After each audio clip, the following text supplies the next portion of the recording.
ओम शांति। आज 10 अप्रैल 2022 के अव्यक्त बाबा के महावाक्य हैं, जिसकी रिवाइज तारीख 19 मार्च 1990, जिसमें बाबा ने बताया है उड़ती कला का आधार उमंग उत्साह के पंख। आज सर्व बच्चों के स्नेह संपन्न मिलन भावना और संपूर्ण बनने की श्रेष्ठ कामना के शुभ उमंग उत्साह के वाइब्रेशन बाप दादा देख रहे हैं। हर बच्चे के अंदर, उसमें भी इस कल्प में पहली बार मिलने वाले बच्चों का उत्साह और इस कल्प में अनेक बार मिलने वाले बच्चों का उत्साह अपना अपना है, जिसको आप अपनी भाषा में कहते हो नए बच्चे और पुराने बच्चे, लेकिन हैं सभी अति पुराने से पुराने, क्योंकि पुरानी पहचान बाप की तरफ, ब्राह्मण परिवार की तरफ आकर्षित कर यहाँ लाई है। ये सिर्फ निशानी मात्र कहा जाता है, नया और पुराना। तो नए बच्चों का उमंग उत्साह यही है कि थोड़े समय में बहुत आगे उड़ते हुए बाप समान बन कर के दिखाएं। पुराने बच्चों का यही श्रेष्ठ संकल्प है कि जो बाप दादा से पालना मिली है, खजाना मिला है, उसका रिटर्न बाप के आगे सदा रखते रहें। दोनों का उमंग उत्साह श्रेष्ठ है और यही उमंग उत्साह पंख बन उड़ती कला की ओर ले जा रहा है।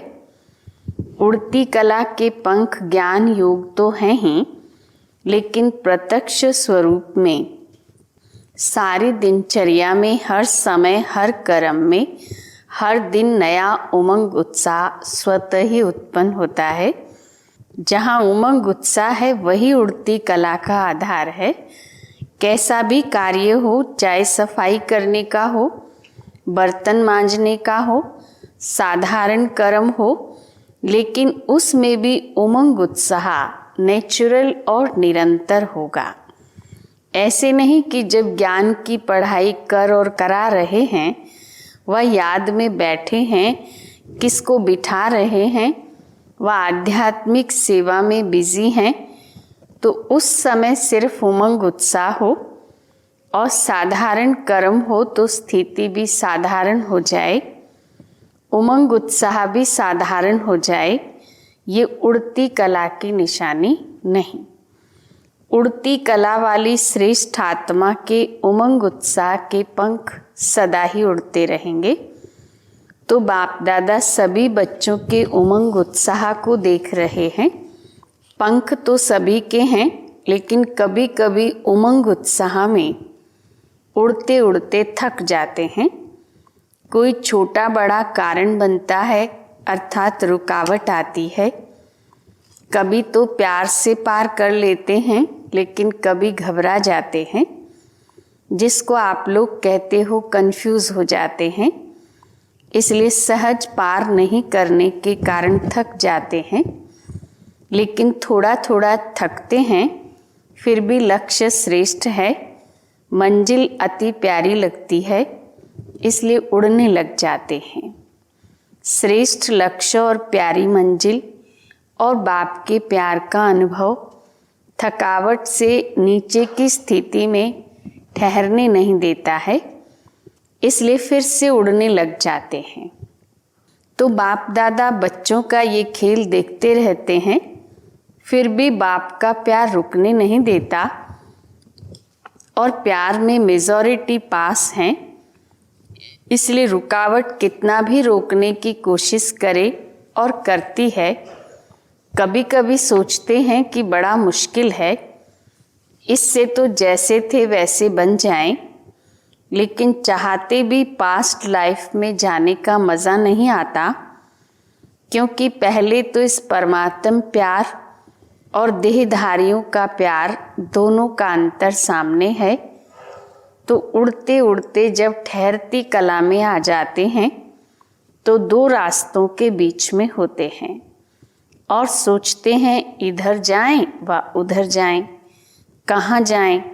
लेकिन परमात्म प्यार का अनुभव कंफ्यूज को सुरजीत कर देता है और उमंग उत्साह के पंख मिल जाते हैं। इसलिए सोचते भी फिर ठहरती कला से उड़ती कला में उड़ जाते हैं। बातें बहुत छोटी छोटी होती हैं, लेकिन उस समय कमज़ोर होने के कारण बड़ी लगती हैं। जैसे शरीर की कमज़ोरी वाले को एक पानी का गिलास उठाना भी मुश्किल लगता है, और जो हिम्मत वाला है उसको 2 बाल्टी उठाना भी खेल लगता है। ऐसे ही छोटी सी बात बड़ी अनुभव करने लगते हैं। तो उमंग उत्साह के पंख सदा उड़ाते रहते हैं। रोज़ अमृत वेले अपने सामने सारा दिन किस स्मृति से उमंग उत्साह में रहे, वो वैरायटी उमंग उत्साह के पॉइंट्स इमर्ज करो। सिर्फ एक ही पॉइंट की मैं ज्योति बिंदु हूँ, बाप भी ज्योतिर्बिंदु है, घर जाना है फिर राज्य में आना है। ये एक ही बात कभी कभी बच्चों को बोर कर देती है, फिर सोचते हैं कुछ नया चाहिए। लेकिन हर दिन की मुरली में उमंग उत्साह की भिन्न भिन्न पॉइंट्स होती हैं। वो उमंग उत्साह की विशेष पॉइंट अपने पास नोट करो। बहुत बड़ी लिस्ट बना सकते हैं। डायरी में भी नोट करो तो बुद्धि में भी नोट करो। जब बुद्धि में इमर्ज ना हो तो डायरी से इमर्ज करो, और वैरायटी पॉइंट्स हर रोज नया उमंग उत्साह बढ़ाएगी। मनुष्य आत्मा का ये नेचर है कि वैरायटी पसंद आती है। इसलिए चाहे ज्ञान की पॉइंट मनन करो या रूरिहान करो, सारा दिन बिंदु याद करेंगे तो बोर हो जाएंगे। लेकिन बिंदु बाप भी है और बिंदु आप भी हो। संगम युग पर हीरो पाठधारी भी हो, जीरो के साथ हीरो भी हो, सिर्फ जीरो नहीं हो। संगम युग पर हीरो होने के कारण सारे दिन में वैरायटी पार्ट बजाते हो। मुझ जीरो का सारे कल्प में क्या क्या पार्ट रहा, और इस समय क्या हीरो पार्ट है, किसके साथ पार्ट है, कितना समय और क्या पार्ट बजाना है। इस वैरायटी रूप से जीरो बन अपने हीरो पार्ट की स्मृति में रहो। याद में भी वैरायटी रूप से कभी बीज रूप स्थिति में रहें, कभी फरिश्ते रूप में, कभी रूरिहान के रूप में हो, कभी बाप के मिले हुए खजानों के एक एक रतन को सामने लाओ। जिस समय जो रुचि हो उसी रीति से याद करो। जिस समय जिस संबंध से बाप का मिलन, बाप का स्नेह चाहो, उस संबंध से मिलन मनाओ। इसलिए जो सर्व संबंध से बाप ने आपको अपना बनाया, और आपने भी बाप को सर्व संबंध से अपना बनाया। सिर्फ एक संबंध तो नहीं है, वैरायटी है ना। लेकिन एक बात ध्यान में रखनी है कि सिवाय बाप के, सिवाय बाप की प्राप्तियों के, व सिवाय बाप के खजानों के और कोई याद ना आए। वैरायटी प्राप्ति है, वैरायटी खजाने हैं, वैरायटी संबंध हैं, वैरायटी खुशी की बातें हैं, उमंग उत्साह की बातें हैं।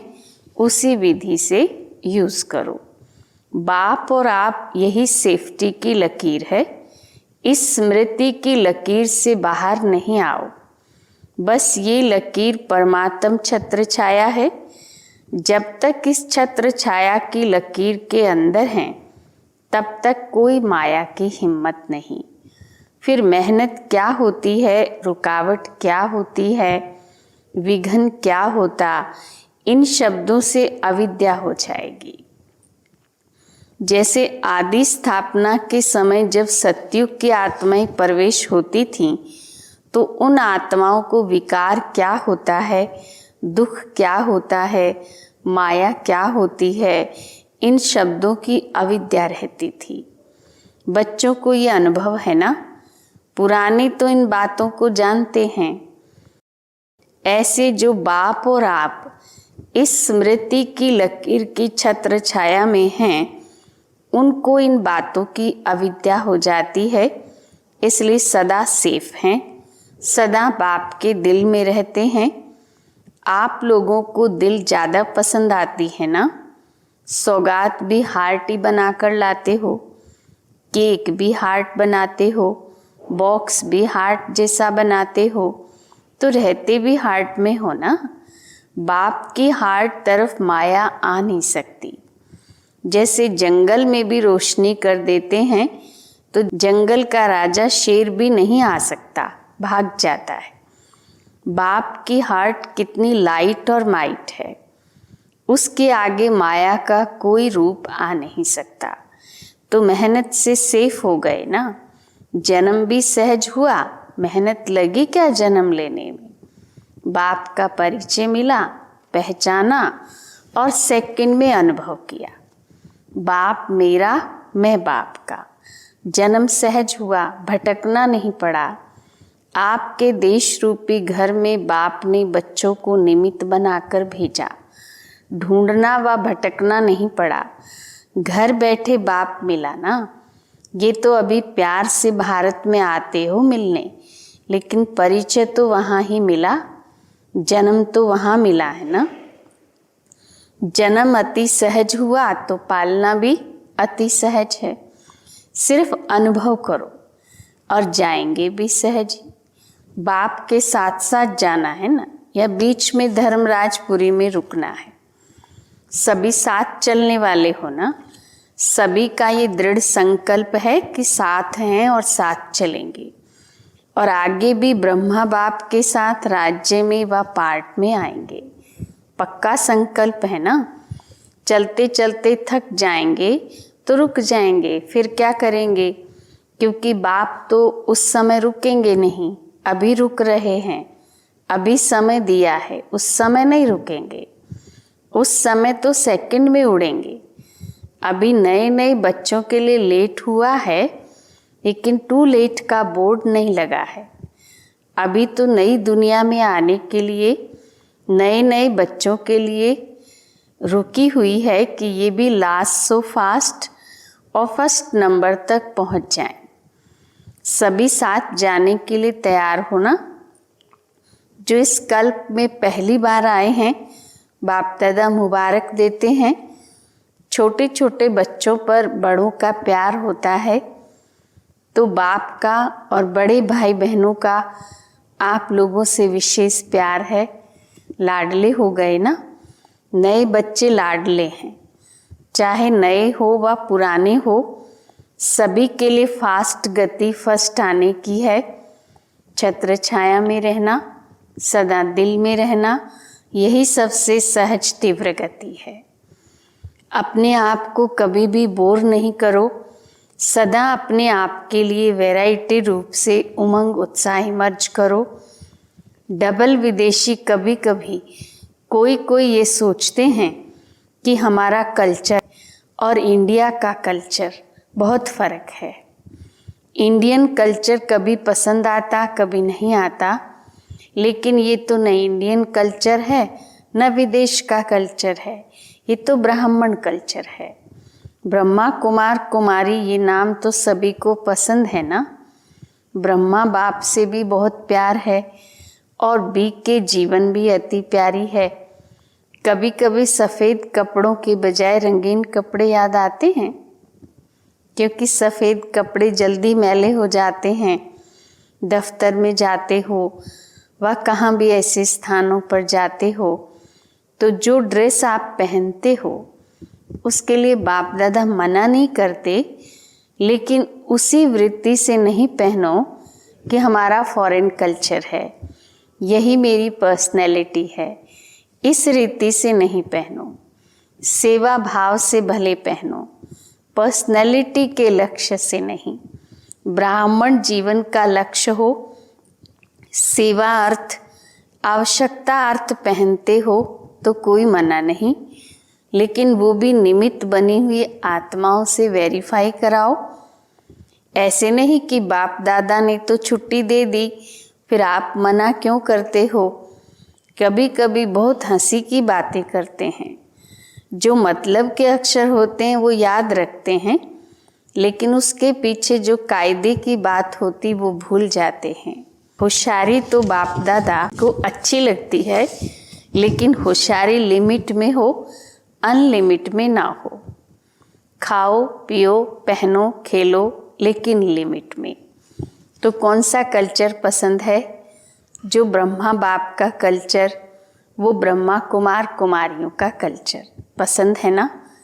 इन्हों में एक बात अच्छी है जो साफ बोल देते हैं, सभी एक जैसे नहीं हैं। कोई कोई ऐसे हैं जो अपनी कमज़ोरी वर्णन करते हैं, लेकिन whimsical बन जाते हैं।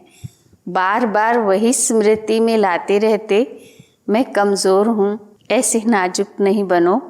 विशेषताओं को भूल जाएंगे, कमज़ोरी को ही सोचते रहेंगे, ये नहीं करना। कमज़ोरी सुनाओ ज़रूर, लेकिन जब बाप को दी तो फिर किसके पास रही? फिर क्यों ये सोचते हो मैं ऐसा हूँ? बाप को दे दिया ना। बाप दादा को पत्र लिख कमज़ोरियाँ दे देते हो, या पत्र लिख बाप दादा के कमरे में रख देते हो, तो फिर सोचते हो जवाब तो मिला नहीं। बाप दादा ऐसे जवाब नहीं देते। जो कमी आपने दे दी तो बाप दादा उसी जगह पर आपको शक्ति, खुशी, उमंग, उत्साह भर देता है। तो जो बाप दादा देता है वो लेते नहीं हो, सिर्फ सोचते हो कि जवाब तो मिला नहीं। जो बाप देता है उसको लेने का प्रयत्न करो, जवाब का इंतज़ार नहीं करो। शक्ति, खुशी लेते जाओ, फिर देखो कितना अच्छा उमंग उत्साह रहता है।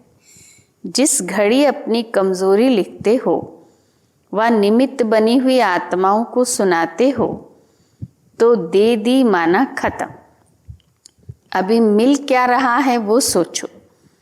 बाप दादा के पास एक एक के कितने पत्थर आते, बाप दादा उत्तर नहीं देता, लेकिन जो आवश्यकता है, जो कमी है, उसको भरने का रिटर्न देता है।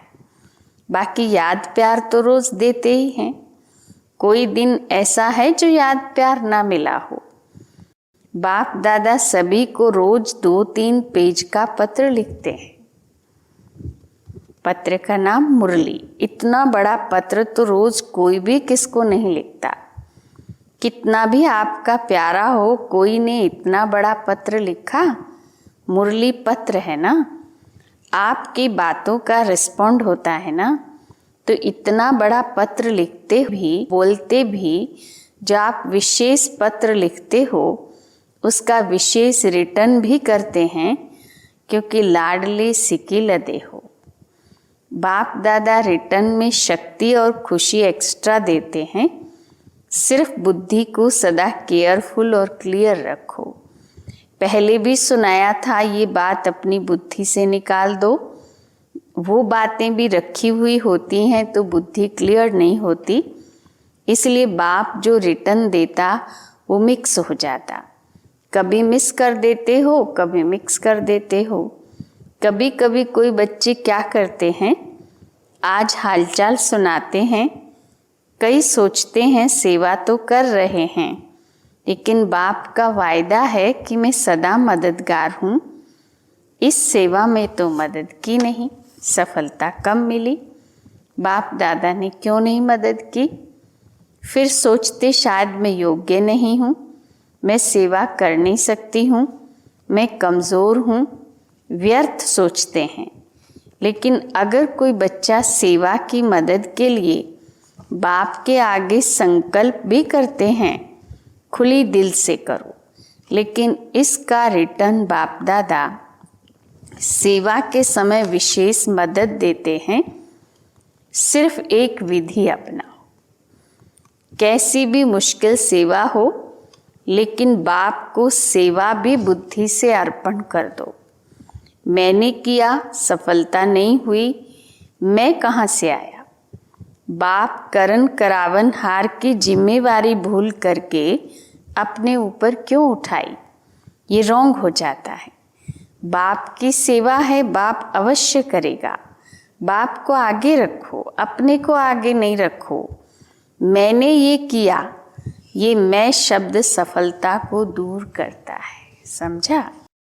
अच्छा, चारों ओर के सदा उमंग उत्साह में उड़ने वाले तीव्र पुरुषार्थी आत्माओं को, सदा बाप की दिल में रहने वाली विशेष मणियों को, सदा बाप और आप इस स्मृति की छत्र छाया में रहने वाले, सदा ठहरती कला गिरती कला से पार उड़ती कला में आगे बढ़ने वाले, सदा अपने को वैरायटी पॉइंट से खुशी और नशे में आगे बढ़ाने वाली श्रेष्ठ आत्माओं को बाप दादा का याद, प्यार और नमस्ते।